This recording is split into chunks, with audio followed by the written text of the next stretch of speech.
Bonjour tout le monde, alors aujourd'hui on se retrouve pour une vidéo très spéciale car je vais vous raconter l'histoire de Stranger Things par ordre chronologique. Donc les événements de la saison 1, 2, 3, 4 et 5 et les événements chronologiques, donc les événements avant, les choses qui se sont passées entre la saison 1 et 2 qui nous ont été révélées lors de la saison 2 mais qui ne sont pas dites par ordre chronologique. Donc voilà, lors de toutes ces vidéos car ça sera produit en 3 vidéos. La vidéo 1, là que vous regardez actuellement, parle de la saison 1 et 2. La deuxième vidéo que vous verrez se produira lors de la saison 3 et 4. Et la dernière vidéo portera sur la saison 5. Donc on va commencer dès maintenant. Donc les événements avant la saison 1. Dans les années 1940 à 1950, Henry Creel est né. Nous sommes en période de la Seconde Guerre mondiale. Lors de la saison 5, on voit un jeune Henry Creel dans une grotte devant un espion russe. Paniqué par la peur de se faire découvrir, il tire sur la main de Henry. Henry décide donc de tuer l'espion avec une pierre. Il prend donc la mallette que possédait l'espion russe et l'ouvre. Il trouve une pierre rouge avec des reflets, la prend dans sa main et grâce à la blessure de Henry, le flagelleur mental qui était potentiellement dans la pierre, entre dans le corps de Henry, et c'est à partir de ce moment-là que Henry obtient donc ses pouvoirs. Et donc c'est important de préciser que Henry n'est donc pas né avec des pouvoirs. En 1959, la famille Creel emménage à Hawkins. C'est donc là que Henry commence à manipuler l'esprit de sa famille en provoquant des visions et finit par tuer sa mère et sa sœur, laissant son père en vie pour qu'il soit accusé de meurtre. Il faut d'ailleurs savoir que le flagelleur mental manipule Henry en lui disant de fausses choses, donc en le dégoûtant des humains pour qu'il crée son propre monde à lui.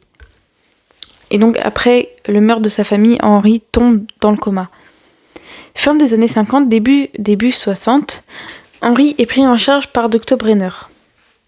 Brenner comprend donc que Henry est unique. Il devient le sujet numéro 1 des expériences. Dans les années 1960 à 1970, les scientifiques se servent du sang de Henry pour l'injecter aux femmes enceintes et les enfants naissent donc avec des pouvoirs. Et l'on apprend cette information grâce à Cally, alias 008, la sœur de Eleven, dans la saison 5. C'est donc comme ça que les enfants naissent et donc Eleven et Cally et les deux enfants.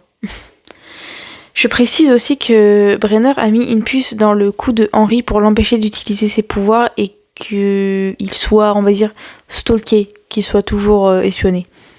En 1979, le massacre du laboratoire d'Hawkins se produit. Henry manipule Eleven, il veut qu'elle s'enfuit, mais elle veut s'enfuir avec lui car il a été gentil avec elle, mais il ne peut pas à cause de la puce. Eleven décide donc de lui enlever, mais malheureusement il se retrouve encerclé par les scientifiques. Henry, en voulant s'enfuir, décide de tuer les scientifiques. Après cela, il envoie Eleven se cacher et Henry tue les enfants. C'est donc l'élément principal du massacre. Henry veut s'enfuir avec Eleven, mais elle ne veut pas.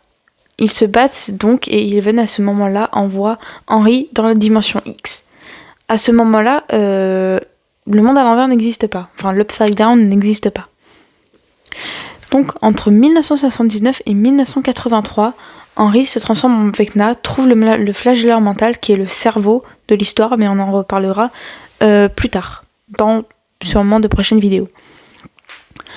La dimension X, c'est là du coup où se trouve le flagelleur mental, les démons gorgons ou les démons dogs. Henry prend donc sa forme finale en Vecna et il façonne son propre monde. Le 6 novembre 1983, Eleven est victime d'expériences par le Dr. Brenner, comme depuis son arrivée au laboratoire. Pendant une expérience du labo, Eleven est mise dans une question de privation sensorielle. Elle tente d'espionner un agent soviétique. À la place, elle tombe sur une créature inconnue, qui est donc le démon gorgon. Cela n'aurait pas dû se produire et en le touchant, elle crée le premier contact humain vers l'Upside Down. L'Upside Down se crée et c'est Hawkins figé en 83. Une faille s'ouvre dans les murs du labo, c'est donc la naissance officielle du portail, et Eleven en profite pour s'enfuir du labo. Donc maintenant c'est le vrai début de la saison 1 tel que l'on connaît, donc les premiers réels événements de la saison 1. Donc un groupe de 4 amis, Mike, Will, Dustin et Lucas, jouent à un jeu appelé Donjons et Dragons. Ce jeu est volontairement relié à toute la série. Dans ce jeu, il y a un maître du jeu qui raconte l'histoire, il y a aussi les joueurs et les monstres. C'est juste un jeu de dés et de plateaux, c'est soit la réussite, soit l'échec. C'est un jeu médiéval, et les enfants nomment les monstres en se basant sur le jeu Donjons et Dragons durant toute la série. Donc le démon Gorgon, le flagelleur mental, Vecna, etc. Et tous les autres que l'on connaît. Donc la série commence sur une partie de Donjons et Dragons où Will est le seul restant en vie. Et donc doit faire un gros chiffre pour battre un des monstres. Le dé tombe de la table, leur partie se finit comme ça car la mère de Mike décide d'arrêter leur partie. Will avoue que le démon Gorgon l'a eu car il a vu le 7 sur le dé et c'était pas le chiffre qu'il fallait faire. Will, Dustin et Lucas rentrent chez eux. Will rencontre sur son chemin ce qu'on pensait être un démon Gorgon, mais en fait c'était Vecna. On peut le deviner car on voit que sa main droite est très grande, ce qui est une des particularités de Vecna. Et quand il chasse Will, quand Will rentre dans sa maison, il ouvre la porte par pouvoir de télékinésie, ce qui est une des particularités de Vecna que les démons Gorgons n'ont pas. Le lendemain matin de sa disparition, on rencontre Joyce, la mère de Will, et Jonathan, le frère de Will. Ils se rendent compte qu'il n'est pas là. Joyce appelle donc Karen, la maman de Mike, en pensant qu'il est resté pour la nuit, mais malheureusement, il n'y est pas. Elle décide donc d'aller au poste de police. On rencontre donc Jim Hopper, qui dit qu'il est sûrement chez son père, car Hawkins est une petite ville qui n'a pas connu de nombreux enlèvements. Ses amis se mettent aussi à sa recherche. Ils tombent donc sur Eleven, une fille au pouvoir télékinésique avec la tête rasée, car elle s'est échappée du labo. Mike la ramène chez lui. Toute la bande est maintenant en danger car Eleven est recherchée. Ils font aussi la découverte de l'Upside Down grâce à Eleven qui sait où est Will. Une autre disparition a lieu, celle de Barbara. Elle a disparu à la fête de Steve qui est un peu le mec cool du lycée que Nancy veut avoir. Nancy abandonne Barbara pour aller avec Steve dans sa chambre. Nancy qui est la grande sœur de Mike et Barbara la meilleure amie de Nancy. Barbara se met donc au bord de la piscine ne sachant pas si elle doit partir ou rester. Mais malheureusement elle se fait attraper par un démon Gorgon à cause de son sang car elle s'est blessée. Elle meurt malheureusement dans l'Upside Down par un démon Gorgon. Pendant ce temps, Joyce arrive à communiquer avec Will grâce à des lumières, mais il peut leur répondre seulement avec des questions fermes. C'est pour ça qu'elle décide de peindre son mur avec des lettres pour qu'il puisse répondre avec des mots. Mais Will n'est pas seul. Un démon sort du mur. Pendant ce temps, Hopper mène une enquête au labo qui doit être une simple centrale électrique mais qui est en fait une couverture de la CIA. Et découvre que le Dr Brenner est accusé de kidnapping d'enfants. Il pense donc que Will est tenu dans ce labo, mais plus tard dans la soirée, le corps de Will est trouvé dans une clairière. Mais Hopper trouve ça bizarre. Il décide donc de retourner au labo en forçant l'accès et découvre que le corps de Will était un faux. Jonathan, en cherchant son frère, avait pris une photo de Barbara avant sa disparition. Avec Nancy, il décide de la regarder et remarque dans l'ombre une créature. Il prête donc des armes pour chasser le monstre dans la forêt. Nancy trouve le premier portail qui mène à l'Upside Down. Elle voit pour la première fois un démon Gorgon et s'en sort de justesse. Eleven arrive à capter Will grâce au talkie-walkie. Mike décide donc de l'emmener vers un appareil plus puissant, celui du club audiovisuel. Mais ça fonctionne pas. En rentrant, un homme dans un fourgon les repère. Ils les poursuivent. Les enfants s'enfuient donc à vélo. Tout le monde se rassemble pour partager ses idées. Eleven raconte comment elle a découvert l'Upside Down, donc comme je vous ai dit, dans le caisson pendant le labo. Il décide de créer un caisson géant pour que Eleven puisse retrouver Will et ça fonctionne. Elle sait où il est et qu'il est encore en vie. Hopper et Joyce vont donc au labo pour se rendre dans l'Upside Down. Pendant ce temps, Nancy et Jonathan découvrent que le démon Gorgon est attiré par le sang. Ils décident de se couper pour l'attirer. Steve arrive et le démon Gorgon sort du plafond. Les balles ne lui font rien, mais la batte avec les clous de Steve arrive à le blesser, ainsi que les autres pièges que Nancy et Jonathan ont installés. Le démon Gorgon s'enfuit. Hopper et Joyce trouvent Will dans l'Upside Down. En lui faisant un massage cardiaque, il revient à lui. Au collège, les scientifiques trouvent les enfants, mais Eleven ne veut pas y retourner. Elle décide donc de les tuer et s'évanouit car elle a usé beaucoup d'énergie. Les autres sont capturés par les scientifiques et le sang attire les démons gorgons. Mais le démon gorgon attaque Dr Brenner. Les enfants sont pris au piège avec d'un côté le démon gorgon et l'autre les militaires. Lucas essaie de lui tirer dessus avec un lance-pierre mais ça fonctionne pas. Il tente une deuxième fois et on pourrait penser qu'il a réussi, mais en fait c'est Eleven qui a utilisé ses pouvoirs et fait subir au démon gorgon ce qu'elle a fait subir à Henry quand elle était au laboratoire.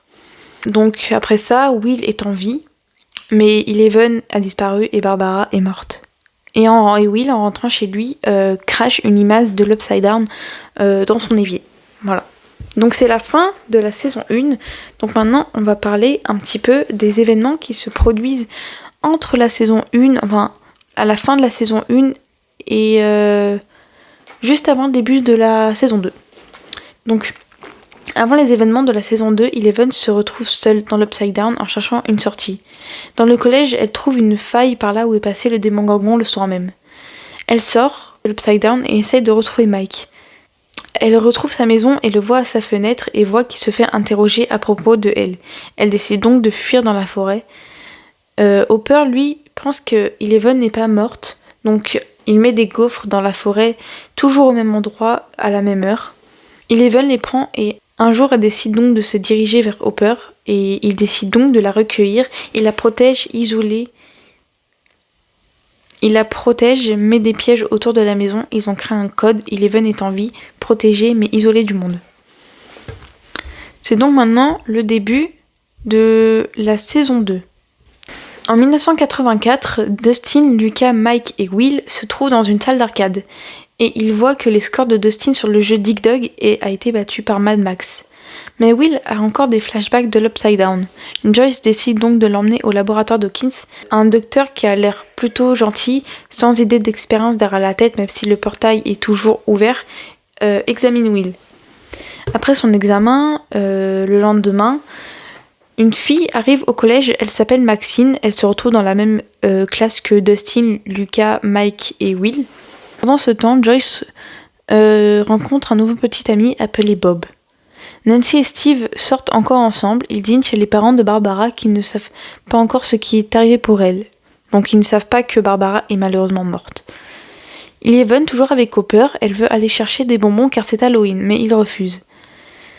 Pendant ce temps, Dustin et Lucas invitent Max à aller chercher des bonbons avec eux. Un grand frère Billy avec des problèmes de colère. Il ne veut pas que Max s'approche d'eux et manque à ce moment-là de les écraser. D'ailleurs, Billy va avoir une grosse rivalité avec Steve. Nancy se sent coupable pour Barbara. À la fête d'Halloween, elle boit trop et finit par rompre avec Steve d'une certaine manière. De son côté, Dustin, en rentrant de la soirée, trouve une bête dans sa poubelle et décide de la garder avec lui en pensant que c'est une nouvelle espèce animale. Et la renomme Dart. Il l'emmène avec lui au collège pour la montrer à Mike, Lucas et Will. Mais elle évolue très vite.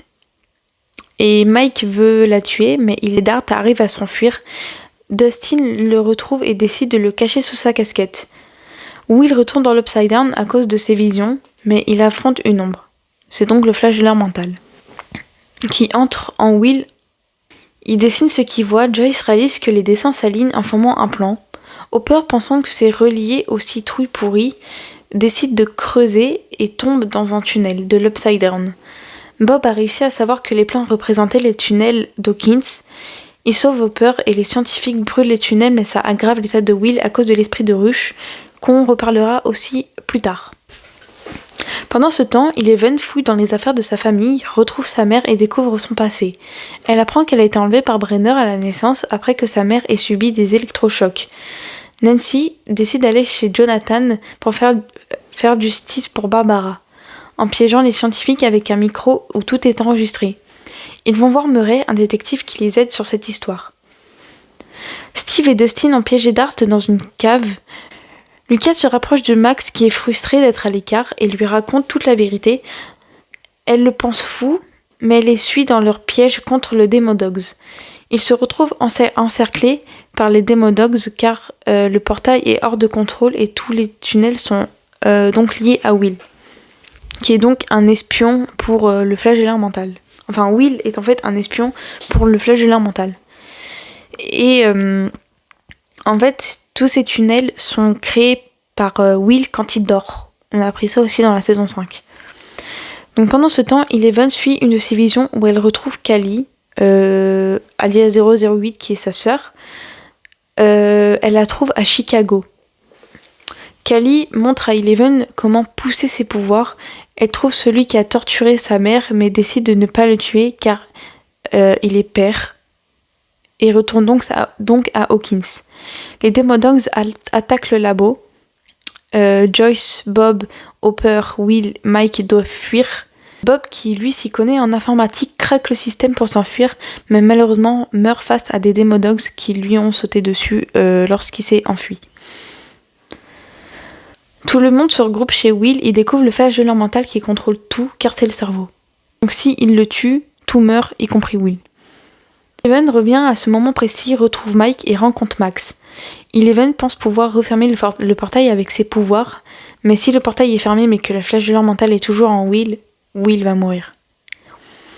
Ils vont donc le sortir de Will. Le flagelleur mental aime le froid, donc ils vont le faire sortir avec la chaleur, grâce à des radiateurs et tout objet chauffant. Cela fonctionne, le flagelleur mental sort de Will et s'enfuit. Hopper et Eleven vont au labo refermer le portail. Les autres attendent mais Billy arrive et se bat avec Steve. Il gagne et Max lui injecte un anesthésiant et le menace avec la batte. Elle prend la voiture pour aller dans les tunnels pour les brûler. Parce que les tunnels sont reliés au flagelleur mental qui est relié à Will, qui est en fait les tunnels sont reliés à tout. Elle y va avec Steve, Dustin, Lucas, Mike. À ce moment-là, Eleven referme le portail avec toute sa puissance et tous les Demodogs tombent. Le labo est fermé, le bal d'hiver arrive, Dustin tente sa chance avec Max, mais elle choisit Lucas. Will danse aussi, Mike attend l'arrivée de Eleven qui a maintenant un acte de naissance et un certificat d'adoption par Hopper, donc elle a une vraie identité. Elle porte donc aussi le nom de Hopper, puis danse avec Mike. Nancy voit que Dustin est seul et décide donc de danser avec lui. Mais la fin de la saison nous montre que le flagelleur mental n'a pas dit son dernier mot. Et c'est donc comme ça que la saison 2 se termine, et voilà. Donc ça m'a fait plaisir de tourner cette petite vidéo, j'espère que cette narration vous aura plu, les animations aussi, j'espère qu'elles vous auront plu. Et j'ai hâte de vous retrouver pour la suite qui portera sur la saison 3 et 4. Donc voilà, n'hésitez pas à liker, vous abonner, partager, commenter. Si j'ai fait des erreurs, vous me les dites, je les mettrai en commentaire épinglé. Et j'espère que vous avez hâte de voir la partie 2. Voilà, moi ça m'a pris du temps, donc j'espère que ça va vous plaire. Voilà, allez, au revoir et n'oubliez pas de vous abonner et d'activer la cloche.